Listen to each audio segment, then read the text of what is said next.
తెలంగాణ గురుకుల పాఠశాల బాలికలు చౌటుప్పల్ ప్రిన్సిపల్ కె సరోజమ్మ పదవి విరమణ సందర్భంగా గురుకుల పాఠశాల మాజీ ఎస్ఎంసీ చైర్మన్ చింతల సాయిలు పోలోజు మాధవాచారి ఘనంగా సన్మానం చేశారు.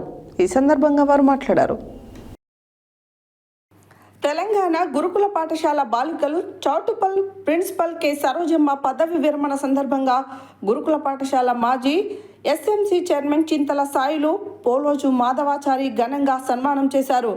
ఈ సందర్భంగా వారు మాట్లాడుతూ ప్రిన్సిపల్ మేడం 2018 నుండి నేటి వరకు ప్రిన్సిపల్గా బాధ్యతలు స్వీకరించినప్పటి నుండి విద్యార్థుల చదువు కొరకు పాఠశాల అభివృద్ధి కోసం తమ సాయశక్తులా కృషి చేసి విద్యార్థులు ఉన్నత స్థాయికి ఎదిగే విధంగా విద్యాబోధన చేసి ప్రతి విద్యార్థుల యొక్క ప్రేమానురాగాలు పొందారన్నారు.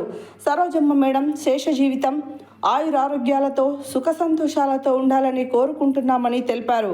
ఈ కార్యక్రమంలో పాఠశాల ఉపాధ్యాయురాలు స్మిత, లలిత, శ్రీలత, స్వాతి, సరిత, గీత, నాగలక్ష్మి, రామచంద్రారెడ్డి తదితరులు పాల్గొన్నారు.